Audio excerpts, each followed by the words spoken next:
G'day guys, welcome to another episode of the Ringlovers podcast. My name is Matt, I'm from Full Tilt Fight and Fitness, here with Pinky from Team Pinky Muay Thai. What's up? How you doing, brother? I'm good, man, I'm good. Shut that door right away. No worries. Yeah, I'm good, man. Nothing super exciting. Enjoyed the last couple of days of heat. Yes. Yes. Went away again on the weekend with the family. Yes. Headed over to Geelong, which was cool. Not G-Lo. How's it going? Shout out to G-Lo. It's Geelong. Yeah, went over to Geelong to, we actually went over there to go to Geelong Adventure Park, which is like a water park slash whatever. Yeah, in the midst now making my YouTube video of it, to on my other YouTube channel, but yeah, it was cool, man. Like, dropped into Bones while I was there. Matt wasn't there, Matt was in Sydney. Once I got there, I realised that was a thing. That he was all gone, yeah. So caught up with a few guys over there, which is cool. But literally just aside from dropping into Bones, I did fucking nothing as far as I caught up with one other mate who I was groomsman in his wedding a few years back. Aside from that, man, it was just me and the fam. Beautiful. Yeah, so went to, it was fucking cold, wet and windy, or not wet, but windy. We went to the fucking Geelong Adventure Park, which was dead, which was good. Yeah. You could fucking literally no line up for anything. Beautiful. But yeah, it was cool. It was a good little weekend away, man. Yep, sweet as. Much needed. Sweet as. What did we do this weekend? I think I took my team to the snake pit this weekend. I saw that. I got burned, bro. Bro, I noticed in the photo yesterday at the swimming pool, like the line across your the line, bro. It was still fucking good. And it's like, it was horrendous. Man, it was just one of those things where I'm like, I'm wearing a singlet. I don't want to sing at town. I'll just take my shirt off. It's not gonna be that bad. It didn't seem that hot. It was fucking hot. It was just dumb. How hot was it on the weekend here? This weekend, I want to say it was like it's like mid-30s, I reckon, when we were down there. It was 22, 23 degrees in fucking Geelong. It sucked, bro. Yeah, right. It was good. It's good to see the team go down there and do the thing. Basically, I got them to run the snake pit first. Yep. And then they did 4 sprints of the snake pit as a team. Yep. It was like when the first person come back, they had a certain amount of rest. Yep, cool. So yeah, I used to do like, the same thing. You know what I mean? So it was like the rest was, if you're fast, you had a heap of rest. If you're slow, your ass was hanging out. So yep. that was good. And then I just got them to spar. They were doing spar, and then when I said go, they had to sprint. They'd sprint up and around, the little U-turn there. Up and around, they'd come back, change partners. And they didn't know how long they were doing it for. Good. Just go. And then we all went in the water. Had a fucking swim, I love that mindfuck stuff, man. It's so important because sometimes you're in a fight, you don't know when the end of the round is. Like you think the round should already be there. Yeah. And that sometimes fucks with your head. Yep. Probably my hardest thing over the weekend was staying up to watch Fiddy fight. I was just saying. And how'd that go? It was okay. He's just got a bad habit of starting shit. Yeah. And when you say starting shit, starting slow, starting inaccurate, starting. He's just got a lot of holes in the first round. So he got cut early. So I think that's like 3 fights straight where he's been damaged, 4 if you include Pride. Yeah. Where he's been damaged early through trying to start composed and stuff, but having 0 IQ to do so. Okay. So he kind of like got cut really bad too. It was like 12 stitches or something through his eyebrow. Yep. I was like, fucking please don't stop it, please. The doctor checked it and he's like, no, keep going. He didn't play with it, didn't like full fucking poker faced it, which was sick. He did all right, man. Like second round was pretty even. One. My wife is leaving horrible. What are they called? Oh, Jesus. And then she just fucking flipped as the bird and did a brown eye, basically. Nice. Well done, love. This is my wife. First round, Jason lost clearly. So it would have been like 10-9 on all 3 judges. Second round, 1 judge gave it to Jason, 2 judges gave it to the other dude, the Spaniard. And and then in the third round, Jason clearly won. So over a 5-rounder, I have no doubt Fiddy would have won that fight. Yep. But man, I stayed up and watched it. I went to bed at 2. Quickly messaged him saying, look, we'll talk tomorrow. and then went to bed, woke up, had to leave at 7 o'clock to drive home. Yeah. To be home for work. But it had a pretty cool corner, man. It was Hugh O'Donnell, Abe from Adelaide Muay Thai, and Blade Orgie. So yeah, it was cool, man. It was like all Aussie corner, even a South Aussie in there, and so Abe came down because he's been training at Monops as well. He came down with Fiddy for it. Yeah.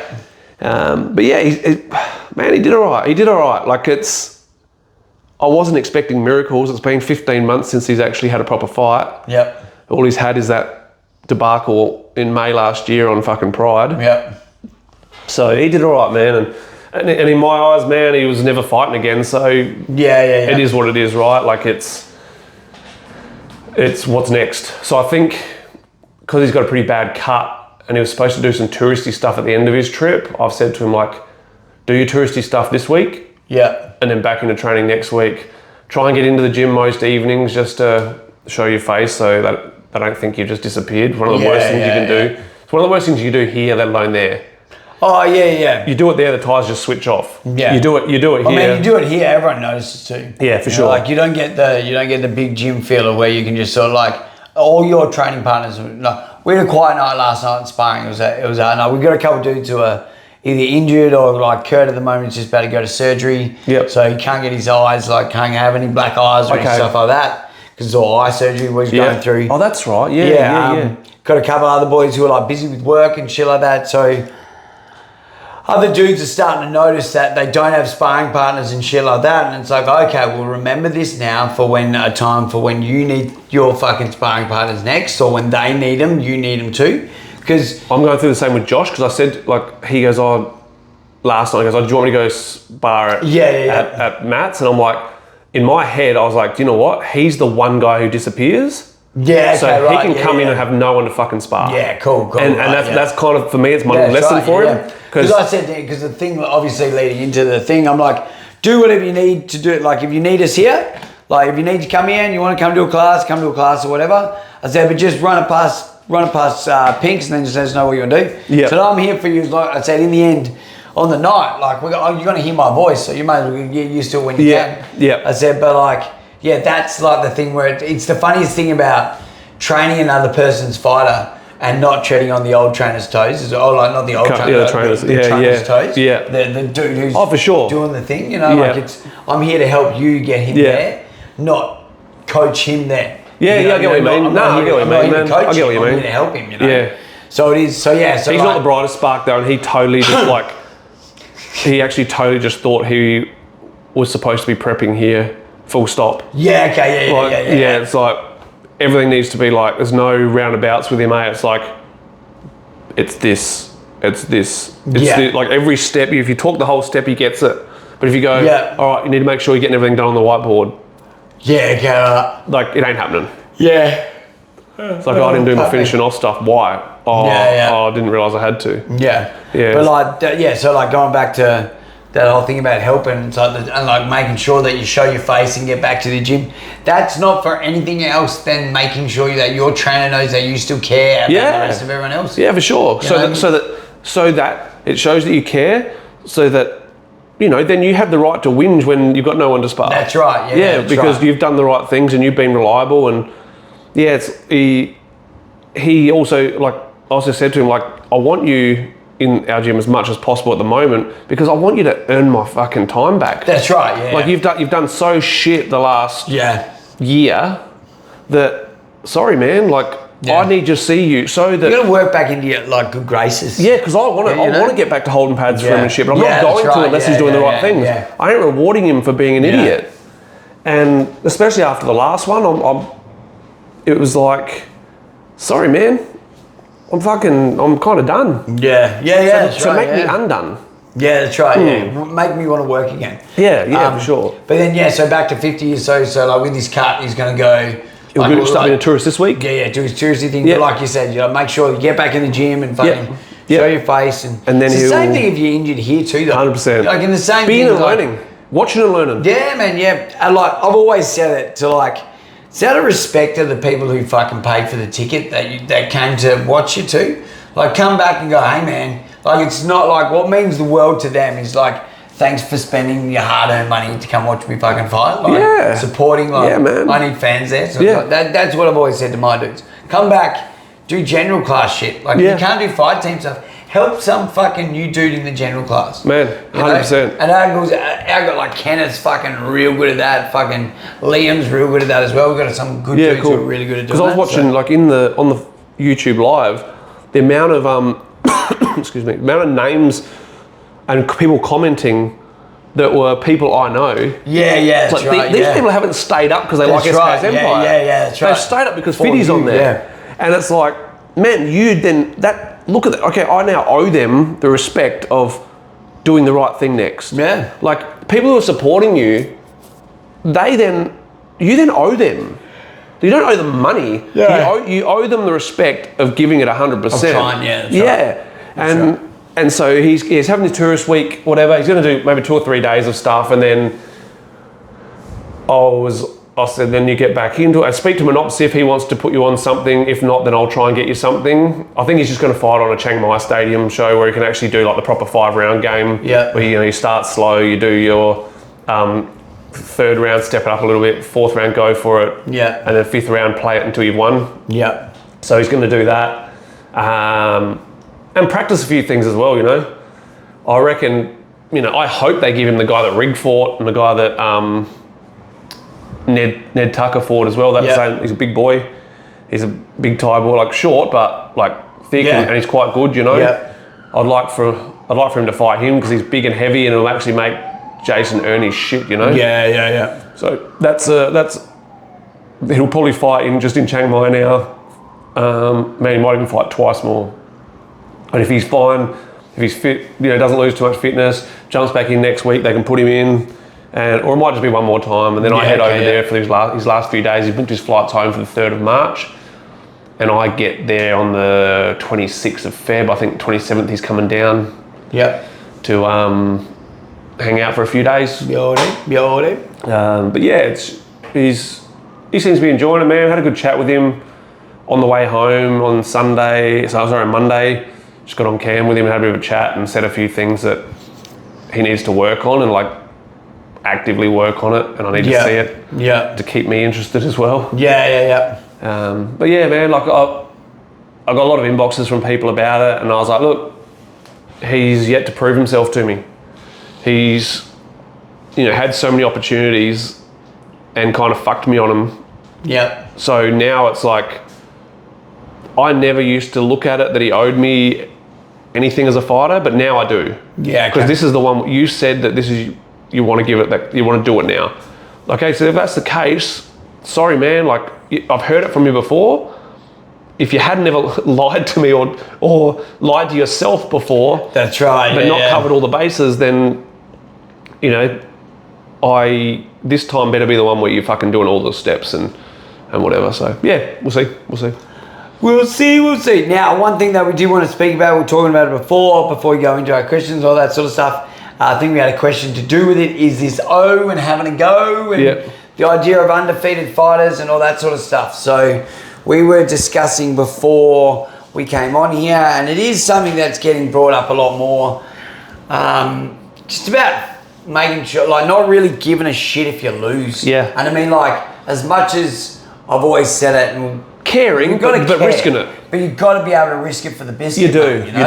You do. Like, and like what you said, so it's like the idea of like your resume is more important than the numbers. 100%. Like I think that's always been the case in Muay Thai. In Muay Thai, 100%. In boxing, like, I do notice that, like, definitely not. Definitely not, but it has been happening more recently. Yeah. Like where people are taking fights that, like the anyone thing. I just want to fight, so give me someone. Yeah. And then I think that's happening more at the top notch because we've got fucking those dudes in Dubai who are going to pay the money to fucking make him, or like to ask him to do it. Yep. Like I think that's sad. Like I think that's sad that dudes want to keep a number.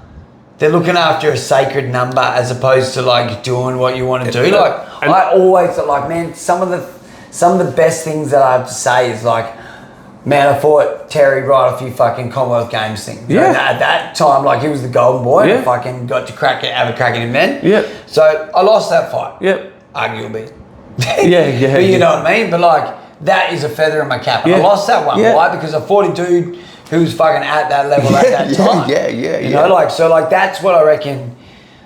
I don't know, like, what do you reckon is going to make them sort of chase that as opposed to the fucking do you know what I think? I think the big thing is, and this is going to get hate from any boxing fans, people go like, oh man, Floyd Mayweather was the best. Bro, fucking A. But was he the best was he challenging himself? Was he doing the best he could have done? Because he had a lot of hand-fed fights. Yeah, he was the best at making fights best for him.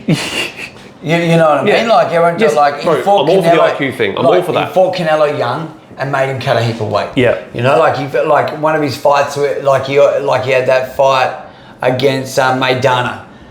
Maidana, I'm pretty certain, was one of the only ones who he actually rematched. And that was because it was close. And then what did he do the second time around? Same deal, put him through all these fucking stipulations to make it harder. You know, like, there's one gym in Adelaide that does that, I mean. Oh yeah. But yeah, I mean, like, they just made it hard. Yes. Or they made it harder. They made it suit him to keep his own. To keep his own. Yeah. It's like. So like, I think. Do you think? So like, how does it work? Like, you'd have a better understanding with the way that like you look at a record with Muay Thai, right? So do you get like, so 50's record? Yep. Does that fight count on his record? Yes. Like, it's a pro fight. It's over there. You know, like, so like, if you go over there and like, you're jumping on Thai shows left, right, and centre as an amateur. Yep. What are they? Are they if you're doing Thai fights? You know, like, do you just say like, it's kind I fought 10 fights in Thailand, but my pro record is blah blah blah. No, it's still you know what I mean? It's like, kind of like, I think that's where the promoters need to learn the difference. Yeah. Like, I think if you go to Thailand, I think anyone who's a Muay Thai person who goes to Thailand should fight while they're there. It's not a fucking big deal. Yeah. Like, you don't have to be fighting a fucking Rajanan. But if you're still count as pro fights. They are, but... Which is, I think that's why we don't give a fuck about our records, because we're like, oh, we're just fighting pro over there. Yeah. And it could be against like some dudes. Do you reckon that's also, maybe that's what it is as well? The fact that like pro Muay Thai dudes will have 200 fucking fights. You don't find many boxers who are at a top level who've had 200 fucking fights. No, I think that's a big part of it too. They don't last there because after 2 losses, they're like, fuck this, I'm out. Yeah, I think that's a big part of it too. I just think yes, they're pro fights in Thailand, but there's levels to those pro fights. If you're fighting on a fucking Luxay Kong Din show, you ain't fighting at a fucking level that you'd call pro. Yeah. It's just unpadded. Yeah. And then if you're fighting in Chiang Mai stadiums, sorry man, you're fighting at a pretty shit fucking level. Yeah, and unless you're pro already, I don't think it should affect your amateur career. Yeah, okay, if you're a pro already, okay, sorry, but that keeps adding onto your fucking record. Yeah. But and when you do go pro, that's where you then add those back in. I know it's fucking confusing for people, but when you're fighting in fucking Chiang Mai Stadium, sorry man, you're fighting fucking taxi drivers. No one's a fucking high level fighter. And that's what I've wanted. You know, it's like I've always wanted like, okay, cool. So you go over there, you're fighting. Let's say you get them fucking. You go over there for experience. You're like, and dudes will get maybe like, you know, let's say you have 6 fights over there. 4 of them you've been matched up with a dude who ends up being some fucking cab driver or whatever. You get those wins. You've had 6 fights. The 2 fights were hard. But everyone talks about the 4 wins that you had against those dudes. Also, when you come back here, like I think as a junior shouldn't matter. As an adult, if you're willing to fight over there unpadded, then there's a fair chance that it's time for you to fucking change what you're doing here anyway. Yeah. But if you go over there and you're shit and you have some shit performances, this is where promoters need to understand what level the person is at. Because I know Muay Thai Victoria, if you fought pro, they don't want to put you back on there. Yeah. You've got to like do like a declaration thing to say that why you want to go back to amateur or whatever. Yeah. They used to do that with boxing, pro boxing.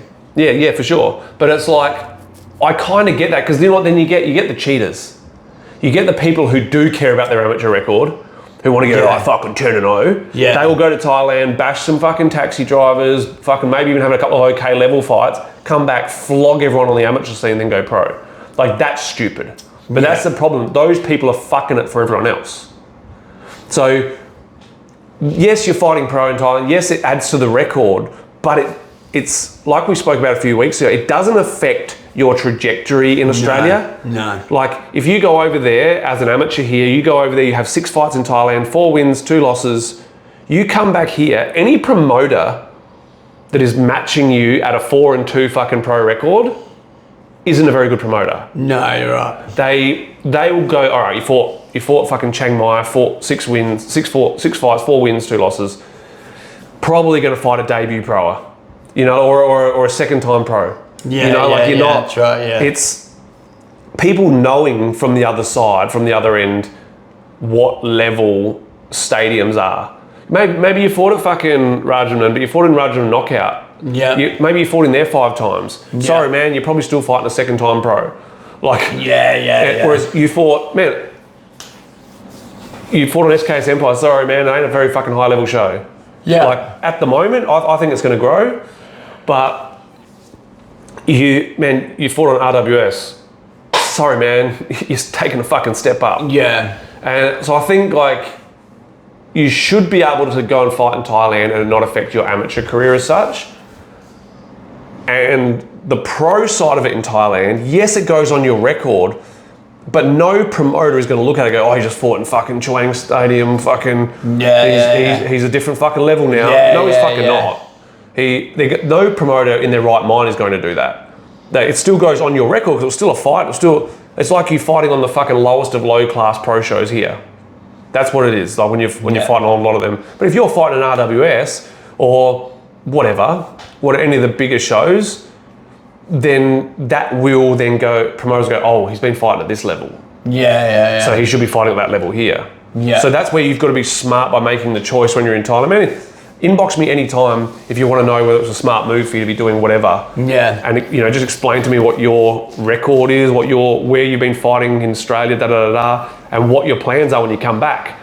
And I can guarantee if you go to Thailand as an adult from Melbourne and you fight over there, Muay Thai Victoria isn't going to look on you very fondly if you then come back and fucking want to fight amateur again. And I get it because people have fucked it for everyone else. Yeah. But then there's people like, man, I'll bring up Gebo. Yeah. Like, Gebo went pro on hardcore. His trainer at the time should not have put him in. He was at no level to be fighting pro. I think if he stuck out as an amateur, you know, I would love for him to be able to go back on the Muay Thai Vics and stuff and rack up some more. But unfortunately, he was broken from the pro fights that he was made to have when he wasn't ready for them, you know. But there's people like that where it's like, oh, okay, yeah, I see why they're coming back. They need to get some more experience. Yeah, like you said, it used to be like that in the pro boxing. Yeah. Or you could have like up to 5 pro fights and then go back to amateur, and because it's not for everyone. Well, now that's what it is. You can swing back and forth between the two. I think it should be like that. Yeah. It's a different sport. If you can do both. Yeah. But this is like IFMA when they for sure. do fucking IFMA. And I'm still saying, I understand people love fighting and they love racking up fights and stuff, but IFMA, any of the amateur games, like even the WBC games, they're not beneficial for you as a pro on your record. Like when promoters look at you fighting on amateur events, they start questioning because it is a different style. Yeah. And you know, promoters who are like full balls to the wall Muay Thai guys, they don't like the amateur style. No. So it's not pretty. No. So it's like, okay, do we want the guy that's standing there in front and banging big heavy shots, settled, boom, throws another hard shot, that kind of stuff. They don't want that tick stuff. That's right. Yeah. So that's where promoters are gonna. That's where fighting as an amateur when you're a pro is going to be a problem. And I understand people love fighting, but it ain't. Once you've gone pro and you're in another, there's almost no glory in the amateur thing anymore. No one cares. No. That's the honest truth. Yeah. I understand you want to fight, you want to get experience, all that, but no one cares. No. No one cares about your amateur record. No. And at the same time, neither should the person. If you've gone off to IFMA and you've won gold, man, that should be the time where it's like going to the Olympics and getting gold. Yeah. You don't stay amateur after that. Yeah. So why would you go like? I've always found it weird those dudes who do fucking 4 Olympics and win fucking. But I mean, like it looks good. Yeah. Lama, like he fucking won a couple golds. I think. Yeah. It's cool. Yeah. But the same thing. I mean, like isn't that the end? Like, isn't that the end? True. Like, what? Like when you win, like if you're playing for fucking Salisbury North Footy Club and you win the fucking Salisbury North Club for Div 1, aren't you trying to get to the fucking next level? Yeah, SANFL or whatever. Yeah. But 100%, and that's also where I get why we can't compare ourselves to, like, you said Loma, right? Loma, he was from a Soviet country where the government are paying them. Yeah, that's right. They're paying them. Like he's making tens of thousands of US dollars. That whole fucking by fighting as an amateur. Like I remember when I first got to when I used to go to IFMA in Thailand, I first got to know like the Iranian and stuff. Man, I know a friend of mine got $16,000 US from the government for winning IFMA. Yeah, that's right. Like that's comparable. When you're self-fund, it's silly to self-fund when you're a pro. I know it's hard to get fights, and man, I've been talking to, she's a good friend of mine, Shannon Gardner. I know she loves fighting, but I also know she struggles to get fights. And that's why she does the IFMA thing, I believe. Like, I haven't asked her, but I'm guessing because she loves fighting and wants to. Yeah. But for me, I don't look at it for anyone being beneficial for them. Like, for their pro career. And when they've got another 15, maybe even 20 years in the sport, it is a journey. And you can take your time. Do you think that sometimes as well, like them dudes who always want to fight, and like for example, like they're doing pro and they're doing IFMA and they're doing pro and then they're doing IFMA. It's like you're taking years off your career as a pro. Yeah, I think so. Even though it's padded up and all that sort of stuff. I mean, like, it's not hard for you to kick an elbow and fuck your toe and then your toe's broken and then you've got one more thing to worry about, Like, and it's from a fight where you didn't get paid, you didn't get any accolades from it. Let's say you've already won gold. You've already done that. Yeah. So it's like, you go back and win a set. So I'm a 3-time gold medalist, which is amazing and it's awesome. It's cool, It's not a fucking thing that should be looked past at all. It's fucking once you're at a certain level as a pro though, like maybe when you first go pro, when you're still building your name, I get that. Go back for the second one, But also, I am totally understanding though when you can't get fights and you want to be a fighter. It is like a double-edged sword. It also works as like keeping your name in the fucking in the news. Yeah, keeping relevant. Yeah, it's like I totally and not even keeping relevant, but feeling relevant. Yeah, that's right. When you haven't fought. Whether it's you can't get a fight, whether you're the problem, whatever, someone like Jason, man, Jason loses his relevance every time he fucking pulls the pin again. Yep. Like it's, if you're fighting, if you're active, people know who you are. If you're not, you've forgotten very fucking quickly. Yeah. And I totally get, but that's where we've got to try and, promoters have got to try and find ways to support the guys that are there locally for them, that are marketable for them, that are, at a high level, man, whatever it takes to get someone in for them, If it has to be a tickets for fucking whatever deal, then sorry, it has to be that way. But that's right. Yeah, like it's got to make it happen, that was a cool little fucking. Yeah. Questions. Questions. Whoa. Where are we? Oh, das ist gut, ja. Das ist gut. Das ist gut. Anybody listening who wants to come to my BJJ seminar, because this is obviously exactly what this podcast is all about. 28th of February, I've got a BJJ tournament. If you come up and sign up for it, it's $25.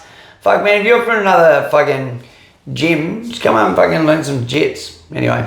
Yeah, man. No, good on you. Fucking oath. Give it a plug. Give it a plug. I'll give you a plug. Stop it, you saucy man. Go for it. Did we do why is it certain gym owners in New South Wales mostly, I would say Australia-wide, but think they own people and act like schoolgirls if they leave? No, we didn't do that but that's a nice one. It's a really good one, and do you mind if I go first? Sorry, man, you went to speak. I just said it was a good one. I think the biggest thing with it is if you've become a fighter for a gym, fucking oath, the trainer has every right to be fucking pissed off. But if you're just an everyday client, paying client, sorry, man, you can go wherever you want, and that trainer has. If you've been paying, and you've you don't owe anything to your trainer. Like, if they've helped you, if they fucking lent you their car because your car was broken down or whatever. Yeah. Like, if they've helped you out, you owe them something. There is something to, before we fucking go, like, there is something to be the job that we have. Yep. And it's like, we're so much more than what, like, I always say that we're similar to hairdressers in the way that we fucking need to talk to people.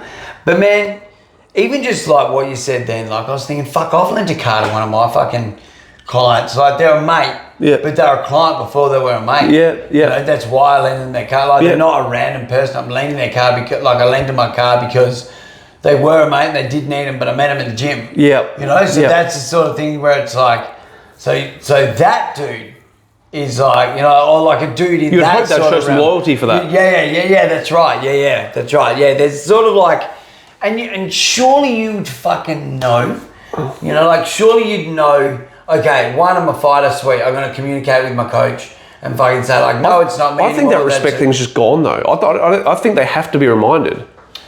Like, I think people like, I've had guys over the years where they're like, I see them pop up in a, man, I had it with one boy coming and training with you when there was nothing said to me about it. Yeah, okay. And it was like, pops up in a, and you asked him, I believe, and he said, oh, no, it's all good. And it was like, man, like, what fucking point do you think now you're a fighter for me and I'm traveling with you? Yeah, that's right, I'm doing all this shit to try and be the right trainer, the proper trainer and look after you. Yeah.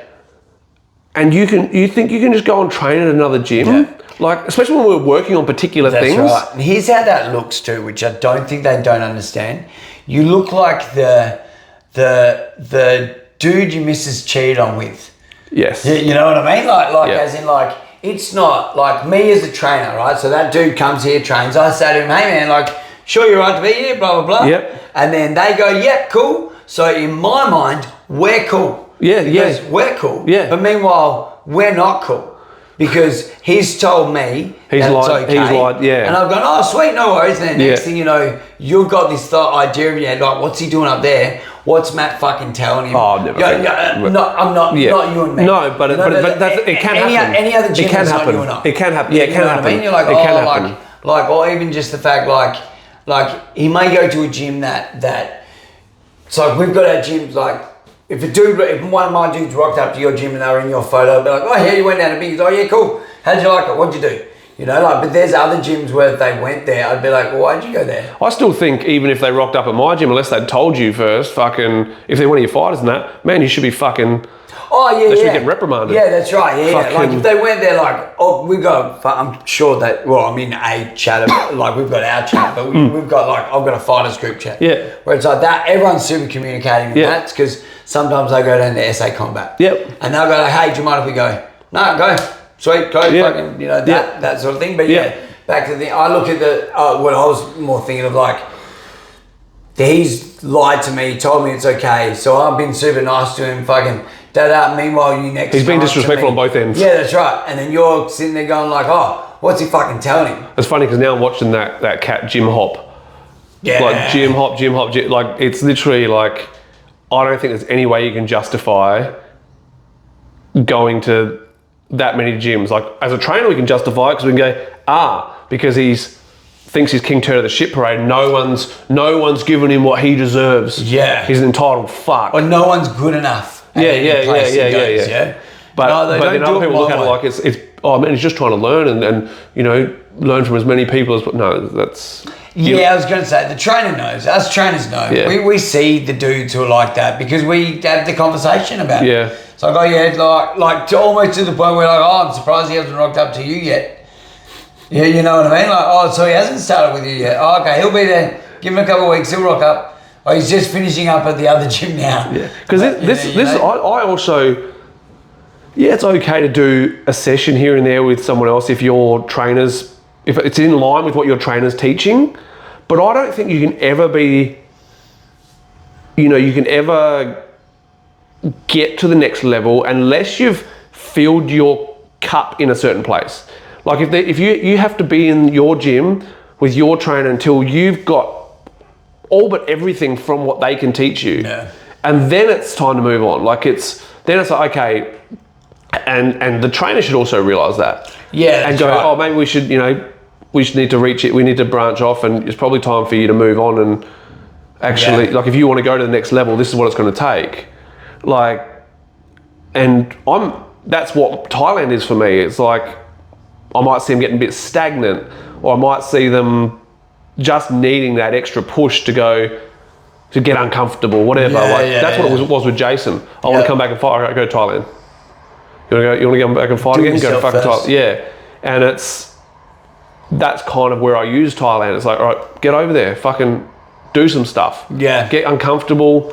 I'm not going to hold your hand. Yeah, I'm going to give you a place to go, and you're going to go and do it yourself. Yeah, and that's what, like, so many times, man, I've had people go, oh, what I'll do is I'll come over with you and then I'll just stay there. I'm like, no, go over there, get off the fucking plane, find your way to the fucking gym, and be as uncomfortable as you fucking can. Yeah.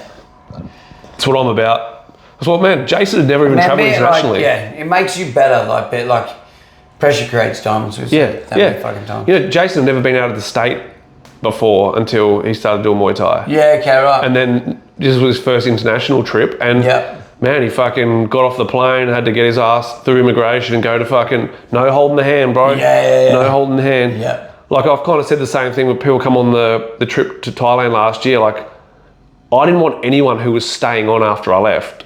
I didn't want them guys to come with me because I didn't want them to get the soft entry into fucking Thailand. I don't think it's a healthy way of doing it. The soft entry is, in any way, I think it's get as uncomfortable as you can straight off the bat.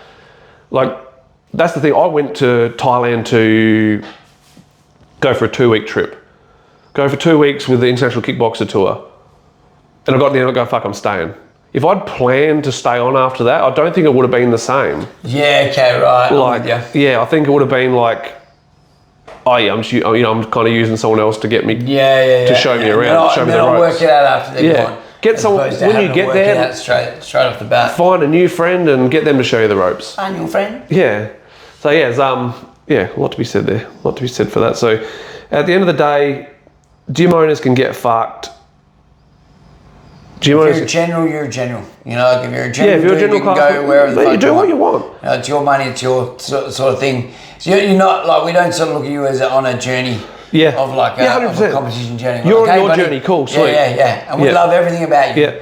Yeah. We want you to try, when you do a shit kick, we want you to do a good kick. In the end, we don't care as long as you're getting fit and as long as you're laughing, paying the bills. You know what I mean? And then, and fighters, you got your fucking responsibility. It's funny, I didn't even realise this question was here, which is, Oz promoters not giving all top level fighters equal opportunity, is it fair? So what we were just talking about, not this last question, just what we were talking about before with this, like, promoters need to be looking in their backyard, I think. Like, check out who's around you, and if they're doing nothing for the sport and doing nothing for promotion, all that sort of stuff, okay, I'm all for fuck them, like it's... Yeah. But if they're doing the right things by the sport, you should be trying to match them, and trying to match them locally, because this kind of leads into our other question that's been sent in as well. We'll do it all at once, because it will actually make some sense. So this sort of kind of leads into, thoughts on Baby Yod and why he doesn't fight the top level guys. Instead he's fighting no-names. Not saying he hasn't fought top-level guys, just not very often, which is true. And Brandon Spain, same sort of thing. It's like, it kind of comes down to promoters having their guys they're picking and choosing for. Yeah. Like, most fighters will fight anyone. This is the thing where people want to bitch and whinge about the fighter. Man, 99% of the time, it's the management. It's not the fighter. It's whether it be the gym owner, whether it be their manager, whether it be the promoter, whatever. It's sometimes you've got loyalties to a promoter and they're selfish as fuck. Yeah, it's like using the word scared. Yeah. Like, that fighter's just scared. Scared, no, fuck. Tell you a thing right now about fighters too. We're all scared and none of us are scared. Yeah. We're all scared of doing it, but none of us are scared of doing it with anybody else. Yeah, 100%. 100%, so like man. what we're saying, most of the time the blocks that are in the way are promoter, a manager, and like and train a gym owner thing, yeah. It's like the blocks. So the same sort of thing, like why those guys haven't been fighting the elite guys, which man, they all should be. Both those guys and the person who asked this question originally, like they're the ones who are locally who should be. You put Albert on a show, most people are going to watch it, man. He's entertaining. Yeah. You put Brandon on a show, most people are going to watch it because he's entertaining. That's right. But if it's also though, the right shows, they've got to be working on the right shows. Like I can almost guarantee, sorry guys to be the dog, but I don't think many people will watch Brandon's next fight because of the show he's on.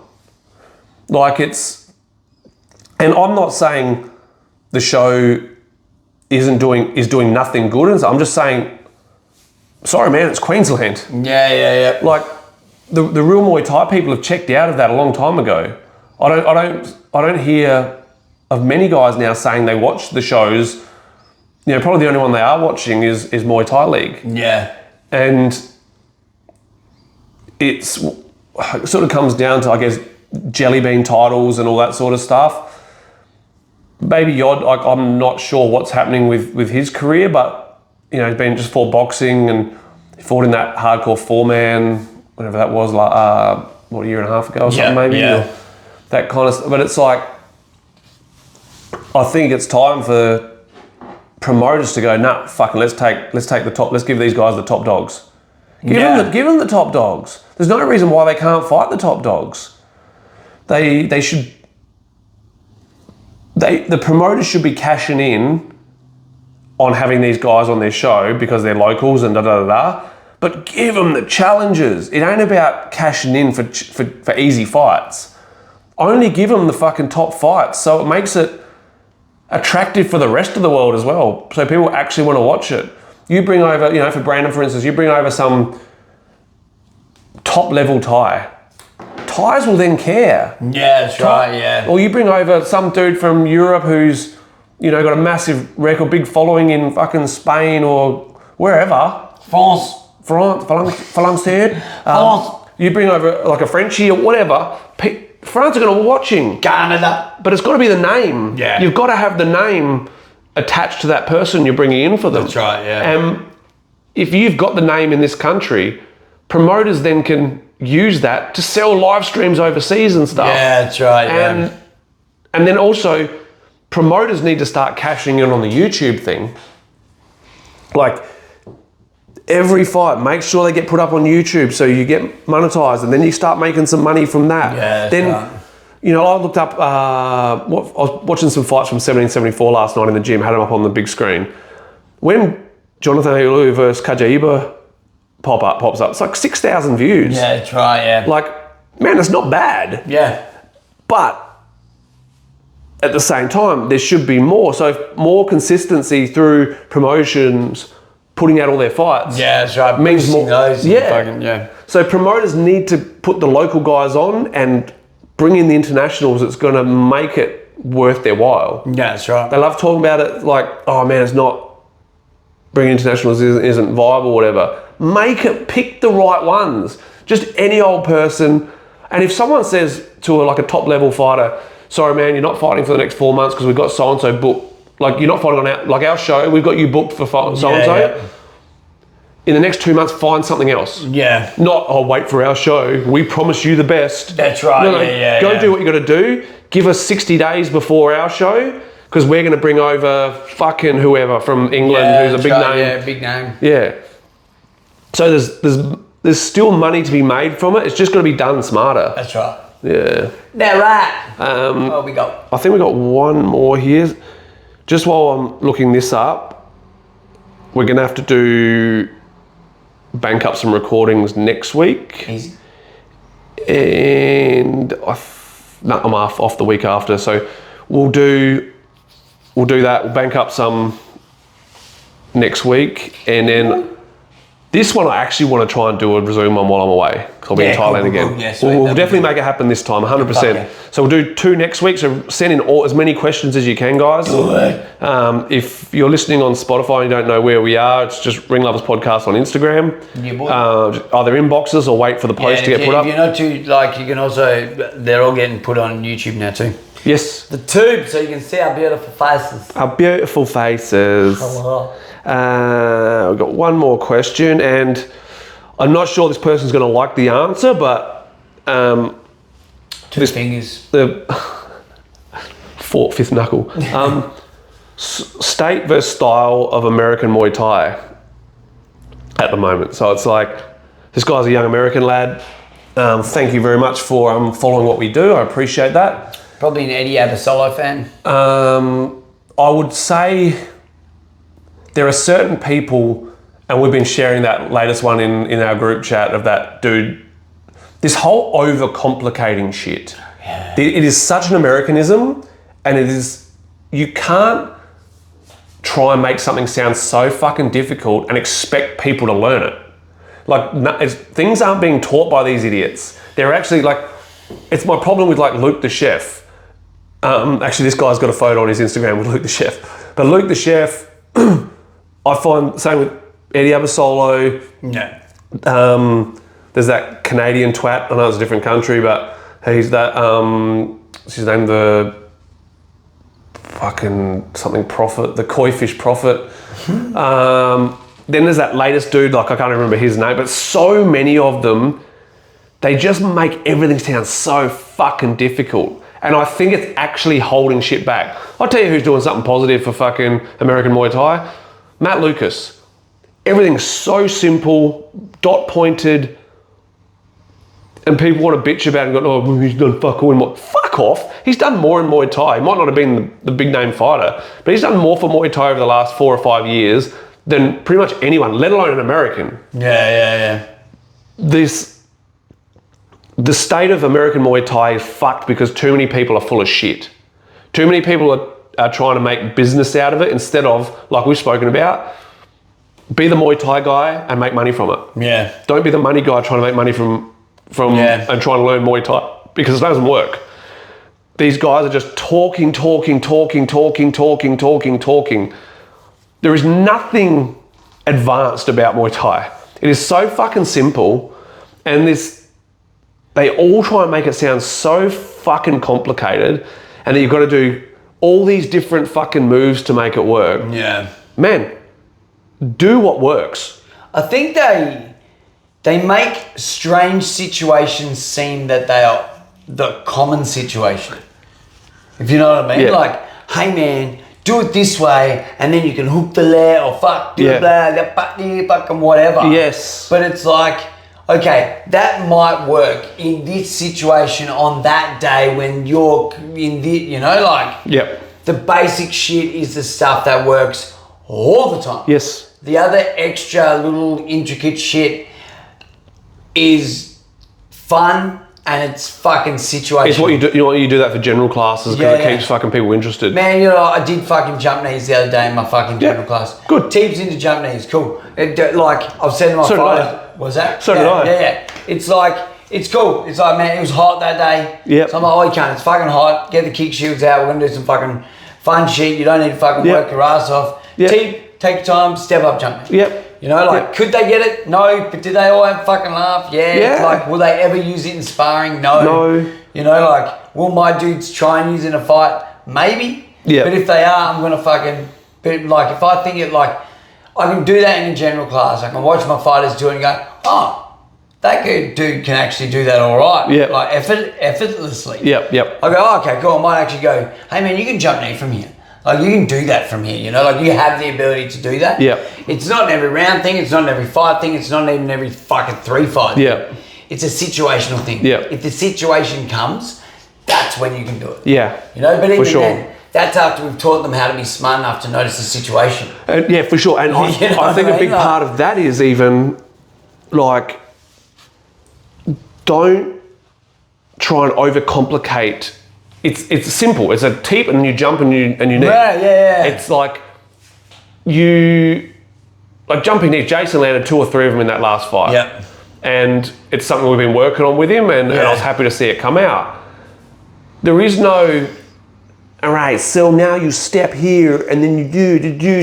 Nah. No, do it. Just try things and make it work. There's principles. Yeah, there is. Very basic principles. Yeah, that's right. So it has a principle. It's not like you need this step to do that. It's like you need momentum to get off the ground. Yeah. So how can you get it? Well, there's a couple different fucking ways. Yes. It's not like, hey man, step here, and then you do a fucking Then you throw your head back, and then you're out of punching range. No. Can't this far away. Can you reach him jumping? Yeah. Sweet, that's a good fucking See, my thing with then. Jason, when Jason does a step up knee, he likes to do that where you step across yourself, almost cross your legs over. Almost like a supermodel. Yeah, and I'm like, you're too fucking slow. Yeah. Like, it doesn't work for you. Yeah. You need to step straight at him. Yeah, straight boom and go. Whereas someone else, like Clint, female guy, man, he's there. Yeah, it looks good. Yeah. And you've got to know, a trainer has to understand Muay Thai, and to understand Muay Thai, you've got to know, you got to be fucking, know the basics like the back of your hand. Yeah, man. And then, basics. and it's just basics upon basics.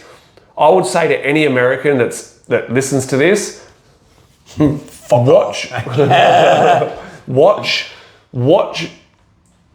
Muay Thai and try and copy what the Thais are doing. Yeah. And they're not doing all that stupid shit. Don't watch one championship and think that's where you're going to learn Muay Thai from. Yeah. Like, watch Muay Thai, watch the Thais and go, and don't go, how can I beat Muay Thai?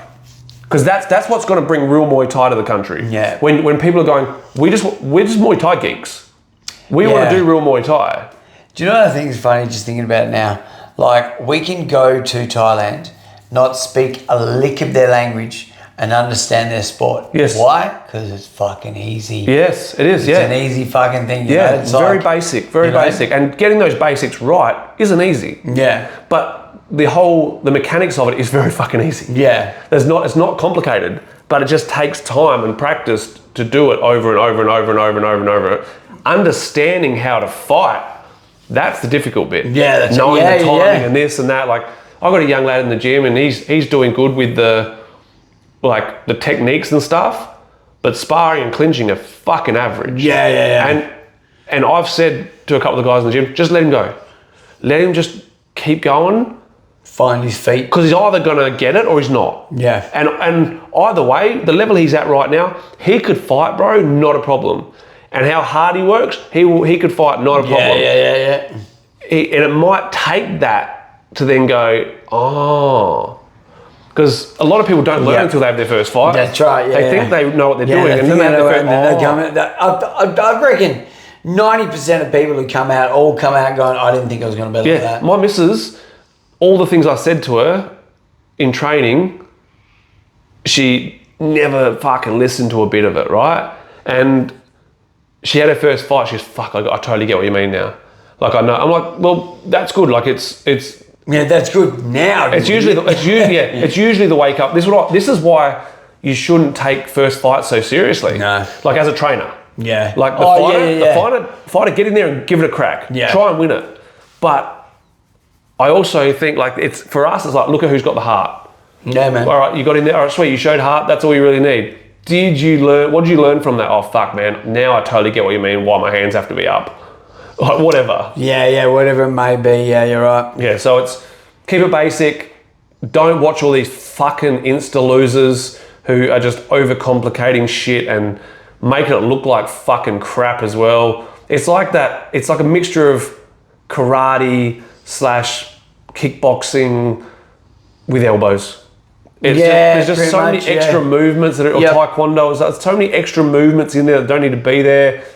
Like, they try so hard to over-explain it so they can sound like they know what they're doing, but they totally have zero understanding of it. Yeah. Sometimes I used to worry about that, saying too much. Yeah. You know, like sometimes you can say too much. Yeah. I say too much because I'm retarded. My saying too much is telling stories about how it worked for me or how I got fucked up because of it. Yeah. Or like, this might work here. Yeah. It's like, obviously, like, when I'm breaking something down, it's like, this whole thing is not for this whole thing. This whole thing is because we're doing a general class, and I've got to make it general for everyone so they get a good workout. But ultimately, for my fighters, I'm like, work on this part of this. Yes. This is what I want you to work on, you know? Yeah. Like, and as a trainer, I think with parts of techniques, we need to know the whys. We need to have the whys. That's right. So it's like, we're doing this because Yeah. da da da. Yeah. And this is where this works, and this is where that works, and whatnot. Yeah. Yeah. There you go. Cool. All right, sweet. Well, that wraps us up for another week. So we're going to bank a couple next week. And then we'll do a Zoom one while you're away. Is that correct? Yes. All right, cool. Thank you very much, guys, for your questions. They are goodies. It was good to have a chat about records and how fucking they're for DJs. Wicked, yeah. Well, all right, guys. I will speak to you very soon. And so, Pinky, we look forward to your next ones. Send lots of questions. Peace, love, unity. Peace. Ciao.